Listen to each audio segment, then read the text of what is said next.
নবী করিম সাল্লাল্লাহু আলাইহি ওয়াসাল্লাম বলেন, আল মাইদাতু রাসু কুল্লি খাতিয়া, সমস্ত রোগের মূল হলো স্টোমাক, এই পাকস্থলী। এই পাকস্থলীর মধ্যে আমরা মদ, জুয়া, ফেন্সিডিল, ইয়াবা ট্যাবলেট, সিগারেট, হারাম, সুদ, ঘুষ সব কিছু এই পেটের ভিতরে। সুতরাং এই মুখের মাধ্যমে আমরা যে পাকস্থলীর মধ্যে আমরা সব কিছু হালাল হারাম বাছ বিচার না করে আল্লাহ এবং রাসূলের চেয়ে আগ বাড়িয়ে আমরা যেভাবে আমার শরীরটাকে অনিয়ন্ত্রিত করে ফেলেছি, এই জন্য আল্লাহর কাছে এবং রাসূলের কাছে জবাবদিহি করতে হবে। রাসূলের কাছে জবাবদিহি বলতে দুইটা জিনিসের গ্যারান্টি যদি আমরা দিতে পারি নবীর কাছে, নবী করিম সাল্লাল্লাহু আলাইহি ওয়াসাল্লাম বলেছেন, আতমাল্লাহুল জান্নাহ, আমি তাকে জান্নাতের গ্যারান্টি দেব। সুবহানাল্লাহ, সুবহানাল্লাহ। সম্মানিত হাজিরিন, সুতরাং এই পেটটাকে আপনি কিভাবে রাখবেন, কি কোরআনের মধ্যে, ইসলামের মধ্যে ইন্ডিকেশন দেয়া আছে, বলে সুবহানাল্লাহ, সুবহানাল্লাহ। এইজন্য নবী করিম সাল্লাল্লাহু আলাইহি ওয়াসাল্লাম বলেছেন তিরমিজি শরীফের হাদিসে, বনি আদম সবচেয়ে নিকৃষ্টতর একটা পাত্রকে বেশি বেশি পূর্ণ করে। এটা হলো সবচেয়ে বেশি নিকৃষ্ট পাত্র। এটাকে যারা সবচেয়ে বেশি হারামকে বেশি গিয়ে যারা এই পাকস্থলীকে নষ্ট করবে, পাকস্থলী নষ্ট করার মাধ্যমে আপনার পুরো শরীরটা নষ্ট হয়ে যাবে। এই জন্য নবী করিম সাল্লাল্লাহু আলাইহি ওয়াসাল্লাম বলেছেন, মালা আদামিয়্যু বিয়ান শাররান মিন বাতনি হাসবুল আদামিয়্যু লুকাইমাতুন ইকিন্না সুলবুহু।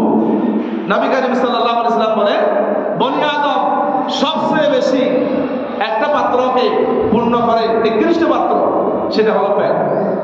দাওয়াত পেলেই খাই, দাওয়াত পেলেই শুধু খাওয়ার জন্য আমরা চেষ্টা করি। সুতরাং ক্ষুধা না লাগলেই আমরা খাইতে চাই। অথচ সাহাবায়ে কেরামদের মাঝে ইয়ামান থেকে একদল ডাক্তার আসলেন মদিনার মধ্যে। এখন এই ডাক্তারের কাছে কোনো রোগী আসে না। তখন হযরতে রাসূল করিম সাল্লাল্লাহু আলাইহি ওয়াসাল্লাম হযরত উমরকে নালিশ করা হলো, ইয়া রাসূলুল্লাহ, আমরা ইয়ামান থেকে কষ্ট করে আসলাম মদিনার লোকদেরকে চিকিৎসা করার জন্য, প্রেসক্রিপশন দেওয়ার জন্য, কিন্তু একটা রোগী আমার কাছে আসলো না, কারণটা কি? তখন তারা বলল, নাহনু লা নাকুলু ইল্লাল জু'। তারা বলল, আমরা ক্ষুধা না লাগলে কোনো কিছু খাই না। যখন ক্ষুধা লাগবে তখন সুলুসুল লিতুআম, 3 ভাগের 1 ভাগ খাবার খাই, ওয়া সুলুসুল লিশরাব, 3 ভাগের 1 ভাগ পানি, ওয়া সুলুসুল লিন-নাফস লিল হাওয়া, এরপরে 3 ভাগের 1 ভাগ পেটের 1 ভাগ বাতাসের জন্য, হাওয়ার জন্য, শ্বাস প্রশ্বাসের জন্য আমরা খালি রেখে দিই। বলেন সুবহানাল্লাহ, সুবহানাল্লাহ। সুতরাং সম্মানিত হাজিরিন, সাহাবায়ে কেরামদের জীবন হলো তারা ক্ষুধা লাগলে খেতেন, কিন্তু খাওয়ার জন্য জীবন নয়, জীবন বাঁচানোর জন্য খাওয়া।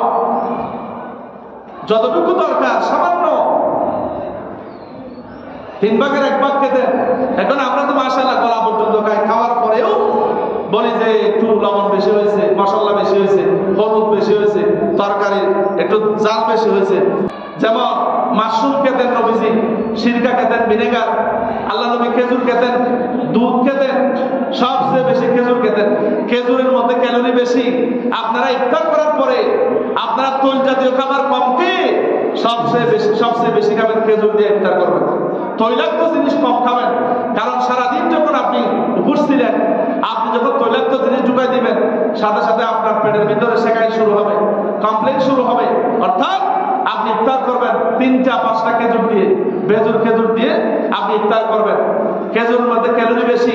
সারাদিন রোজা রাখার কারণে যে ক্যালোরি আপনার চলে গেছে 3-5টা খেজুর খাওয়ার কারণে, সাথে সাথে 1 মিনিটের মধ্যে আপনার গোটা শরীরের ক্যালোরিগুলি সাথে সাথে জমা হয়ে যাবে। সুবহানাল্লাহ।